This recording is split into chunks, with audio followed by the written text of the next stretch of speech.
کچھ نہ کچھ لالی پاپ جو ہے ان کو مل جاتا ہے، اور پھر جیسے ڈاکٹر صاحب اکثر کہا کرتے ہیں عوام صرف نعرے مارنے کے لیے ہیں اور جلسے جلوسوں میں جانے کے لیے ہیں اور ٹیئر گیس چھلیں کھانے کے لیے ہیں، کبھی ان کے سر پہ لگتا ہے کبھی ان کے سر پہ لگتا ہے، اور کبھی لیڈران کے سر پہ بھی کبھی آپ نے وہ دیکھی ہے، یہ جو بھیجتے تھے جہادی سارے افغانستان میں، وہ ان کے جو لیڈر تھے ان کا کبھی بیٹا وہاں پہ کوئی آپ نے کبھی کوئی خبر سنی تھی کہ یہ وہاں پہ گئے ہیں؟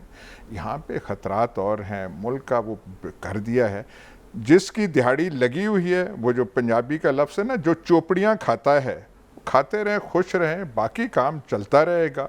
اور یہ اب تو یہ لگتا ہے کہ سارے کو اس لیے کیا گیا کہ نومبر میں جو فیصلے ہونے ہم آزادانہ طور پہ ہم کر سکیں، اپنی مرضی کے کر سکیں، اس پہ یہ ٹھپا یہ لگا دیں گے۔ اور اب جو آپ کہہ رہے ہیں پریشر کیا، بخار جو ہے پی ٹی آئی کا وہ تو آدھے سے زیادہ ٹوٹ چکا ہے۔ اچھا، ہاں، آج وہ ان کی وہ جو آپ یہ کہہ رہے ہیں کہ حکومت اب سنبھل گئی ہے، یہ لگ رہا ہے آپ کو؟ یہ اپنی نالائکیوں کی وجہ سے، کرپشن کیسز کی وجہ سے سنبھل سکتی ہے، اور جو پرائم منسٹر کے اوپر کرپشن کے کل کا جو دفاع تھا ان کا، کل بھی وہ ان پہ وہ سرو نہیں ہو سکے، وہ جو ہے چلان نہیں بن سکا، فرد جرم نہیں عائد ہو سکا، کیونکہ انہوں نے بہانے بنا کے تاریخ لے دی۔ دفاع کا وکیل شہباز شریف اور حمزہ کا وکیل مان رہا ہے کہ مقصود چپڑاسی نے، اس میں لکھا ہوا تھا ملک مقصود کے اکاؤنٹ میں، پر انہوں نے یہ کہا یہ سارا جھوٹ ہے جو اتنا بڑا ہے، اتنا نہیں گیا، وہ صرف چند کروڑ گئے تھے ملک مقصود کے اکاؤنٹ میں۔ اور جس پرائم منسٹر کے اوپر یہ کیس ہو، جس پہ وہ آپ مال سے تو گزرتی ہوں گی، وہ گورنر ہاؤس کا آپ نے حالت دیکھی ہے، وہ پولیس کے وہ لگے ہوئے ہیں اور وہ 10 اہلکار باہر ہوتی ہیں، پہلی دفعہ تاریخ، پہلے بھی میں کہہ چکا ہوں تاریخ میں ہوا، یہ کہاں سنبھلے گی؟ جو بس ہوگا آئی ایم ایف سے مل جائے گا، ہم کہیں گے بڑی کامیابی ہو گئی ہے، ڈالر ایک دن جو ہے $0.5 جو ہے تھوڑا پیچھے جائے گا روپے کی نسبت، آپ یہاں پہ اعلان کر دیں گی، اور ڈالر بھی سنبھل چکا ہے۔ سٹاک مارکیٹ میں وہ مطلب 150 روپے کی 150 پوائنٹس کی کمی ہوگی، 2 پوائنٹس کی وہ ہوگی، تو آپ کہیں گے سٹاک مارکیٹ بھی ریلی کر رہا ہے۔ تو یہ کہانیاں یہ یہاں پہ چلتی رہیں گی، اور ان کہانیوں کا ہم بھی بقدرے حصہ ہم بنتے رہیں گے، اور یہاں پہ کیا چیز، یعنی کہانیاں ایسے ہی چلتی رہیں گی، کہانی میں کردار بدلتے رہیں گے۔ لیکن ڈاکٹر صاحب، بڑھتی ہوئی مہنگائی اور دوسری طرف خان صاحب ہیں، موجودہ حکومت کب تک پریشر برداشت کرے گی؟ دیکھیے، اس وقت پاکستان کی پالیٹکس ایک بے معنی انداز میں چل رہی ہے، اور دونوں سائیڈیں، یعنی پریزنٹ گورنمنٹ جس کو شہباز شریف صاحب لیڈ کر رہے ہیں، اور عمران خان ایک انتہا پسندانہ انداز میں ایک دوسرے کو خراب کرنے کی کوشش کر رہے ہیں۔ اس کی وجہ سے پاکستان کے اندر عوام کے مسائل، عوام کے معاملات کا تو تعلق ہی نہیں ہے پاور سٹرگل کے ساتھ۔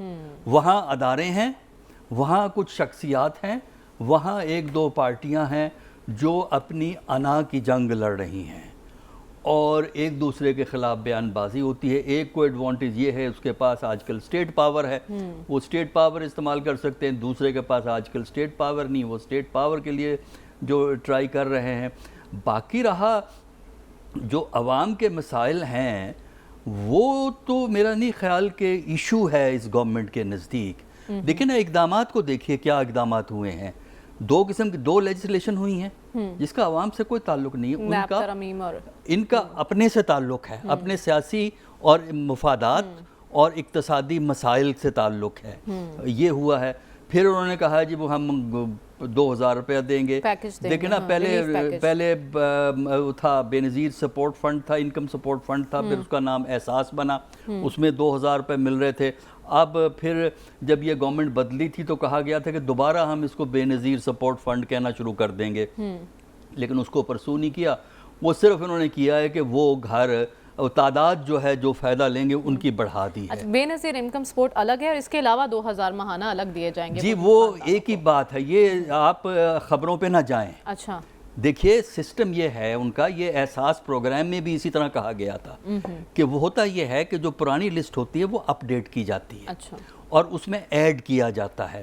اسی طرح جو احساس پروگرام کی جو لسٹ پڑی ہے ان کے پاس جن کی وہ پیمنٹ کرتے تھے, اب وہ اس کو احساس نہیں کہیں گے, نہ وہ کہیں گے ہم ان کو دے رہے ہیں, ہم تو ایڈیشنل دے رہے ہیں. ایڈیشنل اس طرح دے رہے ہیں کہ میں نے کہا نا کہ تعداد بڑھا دی گئی ہے, پہلے کم تھے اب تعداد بڑھا دی جائے گی. دیکھیے اس کو کہتے ہیں رند کے رند رہے ہاتھ سے جنت نہ گئی. دیکھیے ایک طرف تو خیرات تقسیم کر دی 2000 روپے, اور لیکن ڈاکٹر صاحب دونوں طرف آپ کو کوئی سنجیدگی کا مظاہرہ کرنے والا دکھائی دے رہا ہے, کیونکہ رانا ثناء اللہ کہہ رہے ہیں کہ گرفتاریوں کا آغاز عمران خان سے ہونا چاہیے. کیا ایسی نوبت آ سکتی ہے پاکستانی سیاست میں اب؟ دیکھیے میں نے کل بھی بات کہی تھی, یہ ایک دوسرے کے خلاف اگر ریسٹرینٹ سے کام نہیں لیں گے, اور ٹھیک ہے رانا ثناء اللہ کو آج کل ایک ایڈوانٹیج حاصل ہے کہ وہ اقتدار میں ہے, لیکن اس ملک میں کس کا اقتدار مستقل رہا ہے؟ ہم نے ایوب کو دیکھا, ہم نے ضیاء الحق کو دیکھا, مشرف کو دیکھا, اور پتہ نہیں کن کن کو دیکھا. وہ آئے اور چلے گئے. رانا ثناء اللہ بھی آیا ہے, ایک دن جس طرح سب نے جانا ہے وہ بھی چلا جائے گا. تو لہٰذا اقتدار کو ایک آنے جانے والی چیز سمجھنا چاہیے. جو سرکاری عہدے ہوتے ہیں وہ مستقل چیزیں نہیں ہوتی. مستقل چیزیں آپ کا کردار ہے, آپ کا رویہ ہے, آپ کی کارکردگی ہے, آپ کی انسانیت اور یا غیر انسانیت ہے جو آپ کو آگے لے کر چلتی ہے. اس وقت جو ہے انریسٹرینڈ پولیٹیکل سٹرگل, میں نے کل بھی کہا ہے اور آج اس کو میں ریپیٹ کرتا ہوں کہ یہ جو پریزنٹ انریسٹرینڈ پولیٹیکل سٹرگل ہے یہ دونوں کو نقصان پہنچائے گی. ہم آگے نہیں بڑھیں گے. میرا وہ اگلا جو پچھلا جو پوائنٹ ہے, دیکھیے ایک طرف تو 2000 دے دیے, دوسری طرف چونکہ پی ایم ایل این کا سپورٹ بیس بزنس ہے, لہذا بزنس والوں کو مین مارکیٹ میں اجازت ہے جو چیز جس پرائس پہ بیچے, وہاں گندم جتنے کی بکے, وہاں روٹی جتنے کی بکے, وہاں دودھ جتنے کا بکے, وہ ان کی کھلی چھٹی ہے. لہذا وہ بھی خوش کہ ہم اپنی مرضی سے پرائس بڑھائیں گے, ان کو بھی خوش دے دیا کہ لو جی ہم تمہیں آپ کو کچھ نہ کچھ دے رہے ہیں. تو میرا خیال یہ ہے کہ اس ملک میں عوام کا درد پارٹیوں کو, بڑے لیڈروں کو اتنا ہی ہے جتنا ان کو ضرورت ہوتی ہے. جہاں ان کی ضرورت ختم ہو جاتی ہے وہاں عوام بے معنی ہیں. لہٰذا یہ ہمارے سیاستدان ہوش کے ناخن لیں, کہیں یہ نہ ہو کہ ایک دوسرے کو خراب کرنے کی کوشش میں سارے کے سارے خراب نہ ہو جائیں, سارے خالی ہاتھ ہو کر بیٹھ جائیں گے. تو خاور سیاسی لڑائی دونوں طرف چل رہی ہے, عوام کا کس نے سوچنا؟ اور جیسا کہ ابھی ایاز صاحب نے کہا کہ خان صاحب بظاہر ایسا لگ رہا کہ اعتراف کریں, پہلے تیاری سے نہیں نکلے تھے, کل سپریم کورٹ بھی جا رہے ہیں, تو کتنی امیدیں وابستہ ہے سپریم کورٹ سے, اور کس تیاری کی بات کر رہے ہیں, وہ کس طرح سے نکلیں گے اب اگر نکلیں گے تو؟ دیکھیں یہ جو آپ کا سوال ہے تیاری کے حوالے سے, گزشتہ روز جس طرح میں نے عرض کیا تھا آپ کو کہ کچھ صحافی سے ملاقات ہوئی پشاور میں بھی وہاں پہ موجود تھا, تو یہ سوال پوچھا گیا کہ آپ کس قسم کی تیاری کرنا چاہتے ہیں. انہوں نے کہا کہ جی آپ پچھلے 2008 سے آنورڈ کے پی کے اندر ہماری حکومت ہے, 2013 سے آنورڈ, اور پچھلے 2018 کے انتخابات کے بعد وفاق میں بھی انہوں نے 3 سال 8 مہینے حکومت کی. اس دوران کے پی کے اندر بھی مختلف جلسے جلوس, ملین مارچز آپ نے سنا ہوگا, مولانا فضل الرحمان صاحب نے ان کا انعقاد کیا, اور پی ڈی ایم پچھلے 4 سال کے ساتھ 3 سال 8 مہینے جب تک خان صاحب حکومت میں رہے, تو پورے ملک کے اندر بڑے بڑے جلسے جلوس ہوئے, ہر شہر کے اندر بلا روک ٹوک جو ہے ان کو جلسے جلوس کرنے دیے گئے. کراچی سے لے کے اسلام آباد تک سارے مارچز ہوئے, بالکل کہیں کوئی پتہ نہیں ٹوٹا, کہیں کسی نے کوئی پتھر نہیں مارا. پولیس جو ہے وہ ریکوائرڈ جو سیکیورٹی ہوتی تھی ان کو پرووائڈ کرتی تھی, ہر شہر سے آنورڈ چلے جاتے, اور آخر جس شہر میں جا کے وہ اپنا پڑاؤ ڈالنا چاہتے پڑاؤ ڈالتے. وہاں پہ ایک تقریر ہوتی, لانگ مارچ کرنا ہے, بیٹھنا ہے, دھرنا دینا ہے, مولانا صاحب نے بھی دیا اور بیٹھ کے چلے گئے. پی ٹی آئی کا بھی یہ خیال تھا, اور خان صاحب چونکہ اس وقت وہ سمجھتے ہیں کہ وہ مقبولیت کی بلندیوں کے اوپر ہیں, اور ان کا یہ خیال تھا کہ میں پورے ملک کو کال دوں گا, کیونکہ بڑے بڑے جلسے جلوس کیے پورے ملک کے اندر اپنے اس لانگ مارچ سے پہلے, تو ان کی خواہش تھی, امید تھی کہ پورے پاکستان سے لوگ آئیں گے, اور آن گراؤنڈ سے خبریں بھی یہی تھیں. اب اس کے اوپر ہم نے دیکھا کہ جس دن لانگ مارچ تھا, اب آپ لاہور میں بیٹھی ہیں, میں اسلام آباد کے اندر بیٹھا ہوں, اور پورے پاکستان کے اندر ہم نے دیکھا لاہور کے اندر 2-3 دن پہلے انہوں نے دبا کے جو ہے پولیس فورس استعمال ہوئی، ان کے تمام جو لیڈران نچلے وہ جو ٹکٹ ہولڈرز تھے، ان کے یونین کونسل اور ایون کونسل لیول کے لوگ جو عہدیداران تھے پنجاب کے اندر، ہر جگہ کے اوپر انہوں نے چھاپے مارے، پھینٹی لگائی، وارن کیا. اگر کسی نے سڑک پہ آنے کی کوشش کی اس دن ان کی آپ نے دیکھا کہ جس طرح ان کی گاڑیوں کو توڑا گیا. یہ اب ساری چیزیں ریکارڈ کا حصہ ہے. اور یہاں سے ظاہر ہے کے پی سے چونکہ خان صاحب خود تھے تو ان کی حکومت ہے کے پی کے اندر، تو ان کے پاس یہاں سے تعداد تھوڑی زیادہ تھی. یہاں پہ بھی ہم نے دیکھا ہر موقع کے اوپر وہ لڑائی جھگڑا ہوا اور ایونچولی پہنچ گیا. وہ تیاری کیا کہہ رہے ہیں؟ ایک تو تیاری وہ یہ کہہ رہے ہیں کہ ہم سپریم کورٹ سے صبح جس طرح آپ کا سوال ہے کہ جا کے سپریم کورٹ کے سامنے ایک پٹیشن فائل کر رہے ہیں کہ جناب اعلیٰ یہ میرا بنیادی حق ہے، پاکستان کا آئین اس کی ہمیں اجازت دیتا ہے، تو ہمیں لانگ مارچ کرنے دیں، جہاں پہ ہم بیٹھنا چاہتے ہیں ہمیں بیٹھنے دیں. ہم اپنا ایک حق مانگ رہے ہیں کہ ہمیں الیکشن دینا چاہیے، اور پوری دنیا کے اندر ارلی الیکشن کی ڈیمانڈ جس طرح پی ڈی ایم کرتی تھی ہم بھی اسی طرح اپنا آئینی حق استعمال کرنا چاہتے ہیں. تو خان صاحب کے حق میں فیصلہ نہ آیا تو کیا حکمت عملی ہوگی پھر؟ اب یہ فرض ایسے کر لیتے ہیں کہ وہ سپریم کورٹ کوئی غیر آئینی حکم دے دے گی. سپریم کورٹ نے پہلے بھی یہ حکم دیا تھا کہ تمام پارٹیز کو یہ حق حاصل ہے، اور اب بھی سپریم کورٹ اسی طرح کا اس طرح میں نہیں سمجھتا کہ اس طرح کوئی فیصلہ کو آئین کے خلاف ہو سکتا ہے. آپ کا سوال یہ ہونا چاہیے تھا سپریم کورٹ اگر اجازت دے بھی دیتی ہے تو اگر جو ریاست ہے جو اس وقت ظاہر ہے محترم جو ہے ہمارے وزیر داخلہ ان کی مونچھوں کے زور کے اوپر چل رہی ہے تو پھر کیا ہوگا؟ سوال یہ بنتا ہے. تو اس سوال کے جواب میں اب ان کا یہ خیال ہے جو خان صاحب یہ کہہ رہے ہیں کہ ظاہر ہے اب ہمیں پتہ چل گیا کہ کس طرح کی ہمارے خلاف جو فورس استعمال موجودہ حکومت کر سکتی ہے. ہم نے اب ظاہر ہے جو ٹیئر گیس شیلنگ ہوتی ہے تو اس کا کس طرح ہم نے مقابلہ کرنا ہے. ہمارے اوپر لاٹھی چارج ہوتا ہے تو ہم نے کارکنان کو بتانا ہے کہ آپ نے کس طرح ان کو دیکھنا ہے، اس کا کس طرح سامنا کرنا ہے، کس طرح آپ نے دھرنے سے پہلے پہنچ جانا ہے، کہاں سے آپ نے سنیک تھرو کرنا ہے. تو وہ اس طرح کا بات ہے. باقی یہ کہ اگر کسی کا خیال ہے، کل بھی سوال بھی ہوا کہ وہ کہ اپنا کوئی جتھے کوئی ویپنز کے ساتھ کوئی اپنا کوئی ملیٹنٹ ونگ بنائیں گے. انہوں نے کہا جی نہ میں نے ایسی کوئی کبھی سیاست کی ہے نہ آگے کروں گا. اچھا خبر ایک سوال جو ابھی تک جواب طلب ہے کہ خان صاحب کیوں بنی گالا خان صاحب کی پہلے خاور کی استقامت کو سلام دیتے تھے، آج ان کی معصومیت کو سلام دیتے ہیں کہ وہ دیکھ لیں گے ٹیئر گیس کیا ہوتی بات. ٹھیک ہے خاور صاحب، ایک معصومانہ سوال یہ بھی ہے خاور کہ کن خدشات کی بنا پر خان صاحب نے بنی گالا کا رخ نہیں کیا ابھی تک؟ پشاور کیوں بیٹھے ہوئے ہیں؟ نہیں، اس میں خدشات والی کوئی بات نہیں ہے. آپ نے دیکھا کہ اس رات جس رات یہ ملتان سے جلسہ کر کے سیدھے کے پی چلے گئے تھے، اس رات پتہ نہیں تھا کہ وہ یہاں پہ پہنچے ہیں یا ادھر چلے گئے. یہاں پہ ساری رات جو ہے اسلام آباد پولیس ہم نے دیکھا کہ وہ بنی گالا کے ارد گرد رہی، گھومتی پھرتی رہی. ان کے پاس بالکل پکے شواہد ہیں کہ جو ہے ان کو پکڑنا چاہتی ہے پولیس. اور رانا ثناء اللہ صاحب جس طرح کہہ رہے ہیں کہ وہ بالکل پوری طرح تیار ہیں کہ انہوں نے اریسٹ کرنا ہے، اور جب بھی ان کو موقع ملے گا اریسٹ کریں گے. کے پی میں چونکہ حکومت ہے 18ویں ترمیم کے تحت، ظاہر ہے وہاں پہ ایک حکومت موجود ہے تو وفاق ان کے اوپر زور زبردستی نہیں کر سکتی. لیکن جو اصل مسئلہ ہے اس کے اوپر ہم بات نہیں کر رہے. اصل جو مسئلہ اس وقت مریم ہمارے ملک کو درپیش ہے وہ یہ ہے کہ آپ کے پنجاب کے اندر اس وقت کوئی حکومت نہیں ہے، کابینہ چونکہ موجود نہیں ہے، وہ آپ کے سامنے ہے. پنجاب کے بعد وہاں پہ گورنر موجود نہیں ہے، پاکستان کا سب سے بڑا صوبہ. اس کے بعد وفاق کے اندر ہم دیکھ رہے ہیں کہ حکومت موجود ہے لیکن اپوزیشن موجود نہیں ہے. اور بغیر اپوزیشن کے کسی بھی ملک کی جمہوریت کیسے چل سکتی ہے؟ راجہ ریاض صاحب ہیں، وہ آپ کو پتہ ہے انہوں نے ٹکٹ کی ڈیمانڈ کی ہوئی ہے، تو وہ ان کے ساتھ مشاورت سے مختلف تعیناتیاں ہو رہی ہیں، وہ چیلنج ہوگی. اس کے علاوہ ہم دیکھ رہے ہیں ملک کے اندر اس وقت جو اس وقت کانسٹیٹیوشنل کرائسس ہے کہ جو جی بی کے اندر پی ٹی آئی کی حکومت ہے، اے جے کے میں پی ٹی آئی کی حکومت ہے، کے پی کے اندر حکومت ہے.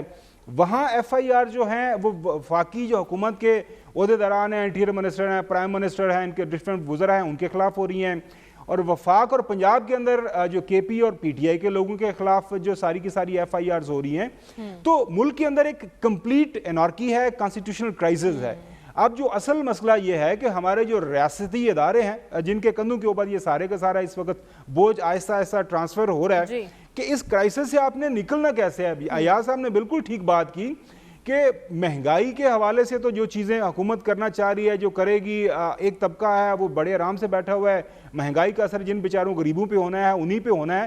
تو اس سے نکلنے کے لیے آپ کو پہلے یہ جو ایک کرائسس لائک سچویشن ہے اس سے آپ نے نکلنا ہے. آپ ایسا نہیں ہو سکتا کہ ملک کے اندر بغیر یہ جو ایک قانونی بندوبست ہے، ہم نے اتنا تو قانون کی جو وائلیشن جناب مشرف کے زمانے میں نہیں ہوئی تھی، میں کیا سب کچھ ایسے ہی چلتا رہے گا اور یہ سب کب تک چلے گا؟ اسی پر بات کریں گے اس بریک کے بعد. اسٹے ود اس.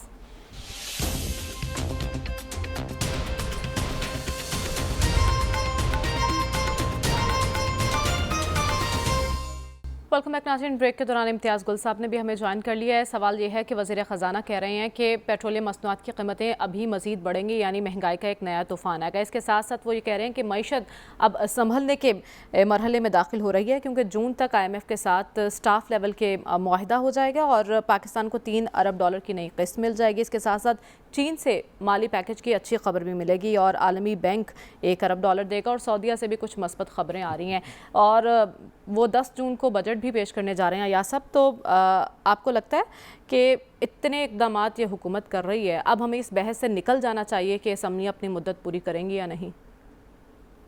اتنے اقدامات کون سے ہیں؟ مطلب یہ جو آپ نے امیدوں کی فہرست بنا دی ہے کہ وہاں سے بھی پیسہ آنا ہے، وہاں سے بھی آنا ہے، وہ بھی ہوگا. یہ کون سی، یہ حکومت کے کون سے اقدامات ہیں؟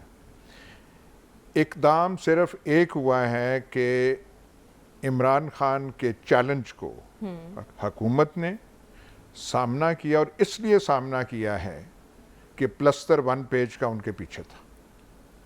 اکیلے میں یہ جو بڑکے مار رہے ہیں، جو حمزہ شہباز وغیرہ، ان کی کہاں ہمت تھی، یہ کچھ کر نہیں سکتے تھے. وہاں پہ پیچھے ٹیک تھی. یہ ایک فیصلہ لگتا ہے کہ تھا کہ عمران خان کو اپنی جگہ دکھانی ہے، اچھا، اس کو کنٹین کرنا ہے، یہ ہم اس کے متحمل نہیں ہو سکتے. یعنی جو لائے تھے وہی پھر سارے پروسیس میں کارگر ثابت ہو رہے تھے. اقدام یہ ہوئے، اور کون سا اقدام ہوئے کہ سنبھل جائیں گے؟ ہم نے ٹائم دینا ہے حکومت کو، یا حکومت نے ٹائم لینا ہے اور 1 پیج کے پلستر نے ان کو ٹائم دینا ہے؟ یہ آپ کیا باتیں کر رہی ہیں کہ ہمیں ٹائم دینا چاہیے اور وہ کرنا چاہیے؟ یہاں پہ وہ جو کہتے ہیں نا معروضی آبجیکٹیو جو حالات ہیں وہ اور ہوتے ہیں یہاں پہ. اب جو ہے ان کو مکمل سپورٹ ہے، اچھا، اور مکمل فیصلہ کیا گیا ہے. ایک مکمل فیصلہ تھا کہ عمران خان کو یہاں پہ حکومت میں نہیں رہنے دینا، ہٹا دیا گیا. وہی جو تھے باپ اور وہ فلانا جو ساتھ تھے وہ بچھڑتے گئے، وہ ساتھی جو تھے. MQM بھی چلتی گئی، سب کچھ ہے. کس کے اشاروں پہ پتہ نہیں، آپ شاید بہتر جانیں. اب جو ہے وہ ہے، ان کو فیصلہ وہاں پہ ہوگا کتنا. تھوڑا یہاں پہ اگر اکنامک سچویشن سنبھل جائے، اور ہمارے پاکستان کے تناظر میں سچویشن تب سنبھلتی ہے کہ ہمارے کشکول میں تھوڑا کچھ زیادہ آ جائے، کہ ہمارا 1 سال کا گزارا اور ہو جائے، کہ پرانے قرضہ جات کی واپسی کے لیے ہم نئے قرضہ جات ہمیں مل رہے ہیں. ہماری تو یہ حالت ہے، یہ کہانی. وہ جب مل جائے تو پیچھے سے پھر ہوتا ہے کہ ہاں بھائی ٹھیک ہے، ڈٹے رہیں. سارا بالکل نظام چلتا رہتا ہے. کوئی آپ نے دیکھا ہے جو مہنگائی کی کہتے ہیں، جو مراد یافتہ طبقات ہیں جن میں ادارے بھی ہیں، ان کی مراد میں کوئی کمی آتی ہے؟ بالکل نہیں. کوئی جو ویلتھ جو ہے، دولت کی جو تقسیم ہے، اس میں کوئی فرق آتا ہے؟ جو بڑی گاڑیاں ہیں، پیٹرول کی قیمت بڑی ہے اور مزید بڑھے گی، تو کیا بڑی گاڑیوں نے لاہور کی سڑکوں پہ آنا بند کر دیا؟ انہوں نے اپنے گیراجوں میں کر دیا ہے؟ یا جو بڑے دسترخوان ہیں ان میں کوئی کمی آتی ہے کیا؟ اس خسارے میں تو عام عوام ہے نا. لیکن صرف میں ایک چیز کہوں گا، عوام جو ہے، اس ملک کے عوام یا بیشتر حصہ عمران خان کو کن بلندیوں پر لے کر گئے تھے ان جلسوں کے حوالے سے. اور بھائی آپ ایک فیکٹر ہیں اس ملک کی سیاست میں اور رہیں گے. آپ کا رہنا ضروری ہے اس ملک میں تھوڑا بیلنس قائم کرنے کے لیے، نہیں تو یہ شریف زادے اور اومنی گروپ والے اس ملک کو کھا جائیں دوبارہ. تو بیلنس ضرور، اپنی طاقت کو زائل تو نہ کریں. فضول کی گفتگو جو ہے کوئی غور و خوض کریں، کوئی سوچ بچار کریں کہ آپ کو کیا کرنا چاہیے. جو باویلیاں آج وہ مار رہے ہیں کہ ہم دوبارہ آئیں گے تیاری کر کے اور فلانا، اس سے نکلیں. اور ہر چیز سپریم کورٹ تو پہلے چلے جاتے ہیں نا وہاں پہ، پھر مارچے نہ کرتے. یعنی پھونک کر قدم رکھیں. امتیاز گل صاحب، موجودہ حالات کے پیش نظر آپ کو اس وقت کمزور وکٹ پر کون نظر آ رہا ہے؟ خان صاحب کا جو مطالبہ ہے کیا وہ مانا جائے گا یا حکومت ڈٹی رہے گی اور اپنی مدت پوری کرے گی؟ دیکھیے، ہمیں تو معلوم نہیں ہے کہ، بلکہ پہلے تو میرا خیال سلمان غنی صاحب نہیں ہیں جی تو ان کے بھائی صاحب کی رحلت ہوئی ہے تو اللہ ان کو جنت میں جگہ دے، ان کی مغفرت کرے۔ دوسرا یہ کہ آج اکثر لوگ ہمارے جو چاہنے والے ہیں میرے اور خاص طور پہ ایاز صاحب اور خاور کے، وہ یہ کہیں گے کہ آج کا میچ یک طرفہ ہے، تو بار پھر کوشش کرتے ہیں کہ بات کر لیں۔ تو بات یہ ہے کہ ہمیں نہیں معلوم کہ در پس پردہ بات چیت کیا ہوئی ہے جو 26 مئی کی رات تھی، صبح تک عمران خان کا کاروان دیر سے کیوں پہنچا اور کیوں انہوں نے پھر دھرنے کا فیصلہ تبدیل کر دیا۔ تو سارا دار و مدار اس پہ ہے۔ البتہ 10 جون تک یہ سب کلیئر تھا کہ حکومت کمزور وکٹ پہ ہے، مالی اس کو مسائل، کیونکہ جو منصوبہ بندی پچھلی حکومت نے کی تھی وہ تو انہوں نے وہ عدم اعتماد کے ووٹ کے ذریعے برباد کر دی، اس لیے ان کو 5-6 ہفتے سمجھ نہیں آ رہی تھی کہ کیا ہوگا۔ البتہ 10 جون کو بجٹ بھی پیش ہونا ہے۔ بجٹ پیش ہونے کے بعد میرے خیال 4-5 دن کے اندر اندر ہو سکتا ہے پھر فیصلہ ہو جائے کہ اسمبلیاں تحلیل کرنی ہے اور ہم نئے انتخابات کی طرف بڑھ رہے ہیں، کیونکہ یہ موجودہ نظام میں کے اندر بھی بڑی توڑ پھوڑ ہو رہی ہے۔ میں 2-4 لوگوں سے ملا پچھلے 2 دن میں، تو 2-3 مختلف جماعتوں سے، تو ان کا بھی یہ کہنا ہے کہ جو لوگ اب اقتدار میں آگے جو ٹاپ پوزیشن پہ بیٹھے ہیں ان کا اب خیال ہے کہ سال سوا سال گزار لیا جائے، کچھ اور دہاڑیں لگا لی جائیں۔ حالانکہ خاص طور پہ پنجاب میں دیکھیے اب وہ صورتحال پیدا ہو گئی ہے، آپ کے منحرف اراکین جو نااہل ہو گئے تھے اب وہ ڈسکاؤنٹ ہو گئے ہیں حمزہ شہباز کے الیکشن سے، اور اب وہ صورتحال ہو گئی ہے جو سندھ ہاؤس میں پی ٹی آئی کے ارکان کو محبوس کرنے سے ہوئی تھی، اور بار بار عمران خان سے مطالبہ کیا جا رہا تھا کہ آپ اب استعفیٰ دیں، آپ عددی اکثریت کھو چکے ہیں۔ اس حساب سے تو حمزہ شہباز بھی عددی اکثریت کھو چکے ہیں، تو وہ معلوم نہیں کہ کس طرح حکومت کر رہے ہیں۔ تو یہ اس وقت مجھے یہ لگ رہا ہے کہ جیسے پنجابی فلمیں نہیں ہے نوری نعت مولا جات، پاکستان میں وہ فلم چل رہی ہے، اس کے کردار جو ہیں وہ آ گئے ہیں ہم پہ، جو عوام ہے وہ بے بس ہو کے تماشا دیکھ رہی ہے، اور ان فلموں کے جو مصطفیٰ قریشی اور سلطان رائی مرحوم ہوا کرتے تھے ان کی بڑکیں ہیں، واویلے ہیں، جو ایاز صاحب کہہ رہے تھے وہ بالکل صحیح کہہ رہے تھے کہ آپ ٹی وی میں سنیں تو پتہ چلتا ہے کہ ہم پہ تو فرشتے آ گئے ہیں، حکومت کر رہے ہیں۔ تو فلم یہی چلے گی یا اس میں کوئی تبدیلی آئے گی ڈاکٹر صاحب؟ دیکھیے ایک تھوڑا سا ٹائم مارجن تو ان کے پاس ہے، کیونکہ اور لیکن اس کا دار و مدار اس بات پہ ہے کہ یہ اکنامک ایشو کو کس طرح ٹیکل کرتے ہیں۔ اس وقت اکنامک ایشو کو ٹیکل کرنے کے لیے موجودہ حکومت نے اپنی طرف سے کوئی آئیڈیا نہیں دیا ہے کہ پرائز کو کس طرح مینیج کریں گے، مارکیٹ کو کس طرح ہینڈل کریں گے، اکنامک انیکویلٹی کو کس طرح ہینڈل کریں گے۔ صرف ہمیں یہ بتا رہے ہیں کہ ادھر سے یہ مل جائے گا، ادھر سے وہ مل جائے گا۔ وہ فیوچر ٹینس میں گفتگو ہو رہی ہے نا، ہمیں پریزنٹ ٹینس میں گفتگو چاہیے، فیوچر ٹینس میں ہو رہی ہے۔ اور کیا ہو رہی ہے؟ باہر سے جو ملے گا، یعنی جس ملک کی اکانومی کا دار و مدار غیر ملکی سورسز پہ ہو، اس ملک کی اکانومی کا تو اللہ ہی حافظ ہے کہ آپ کے پاس آپ یہ نہیں ہمیں بتا سکتے کہ آپ اندرونی طور پہ اس اکانومی کو کس طرح کریں گے۔ دیکھیں بجٹ آپ دیں گے، بجٹ کے بعد ایک پریشر آئے گا کہ الیکشن کرا دیں، لیکن یہ حکومت اگر مجبور ہو گئی یا مجبور کر دی گئی تب تو یہ الیکشن کرائے گی، ورنہ الیکشن نہیں کرائے گی۔ اچھا دوسرا یہ ہے کہ موجودہ نظام کے پاس صرف 4 مہینے میرے اسیسمنٹ میں موجود ہیں، 4 مہینے۔ اگر 4 مہینے میں نومبر تک، اگر یہ نومبر تک کوئی ایسا حل ڈھونڈ لیں جس میں عمران کی اور گورنمنٹ کی کنفنٹریشن تھوڑی سی ڈیفیوز ہو جائے، اندرونی طور پر آپ پبلک کو کوئی ریلیف دے دیں، اندرونی طور پر یہ امید کریں کہ آپ کی اکانومی کے اندرونی سورسز، اس کا مطلب یہ ہے کہ جو آپ کا جو ٹریڈ ڈیفیسٹ ہے وہ کم ہو جائے، بجٹ ڈیفیسٹ میں کم ہونے کے اشارے ملنے شروع ہو جائیں، تب ہم سمجھیں گے انٹرنلی سٹیبل ہیں۔ ورنہ میرا نہیں خیال کہ یہ موجودہ نظام ایز اٹ از، اگر انہوں نے ڈومیسٹک سورسز آف اکانومی کو ہینڈل نہ کیا اور اگر اندرونی کنفنٹریشن کو انہوں نے ڈیفیوز نہیں کیا، کوئی accommodation between Imran Khan and present government نہ ہوئی، تو پھر میں اس نظام کو دسمبر آنورڈ نہیں دیکھ رہا۔ اس کا میں جواب نہیں دوں گا کیوں نہیں دیکھ رہا، لیکن نومبر بہت اہم ڈیٹ ہے۔ ٹھیک ہے خاور، موجودہ نظام خطرے میں یا حالات سازگار لگ رہے ہیں اب ان کے لیے؟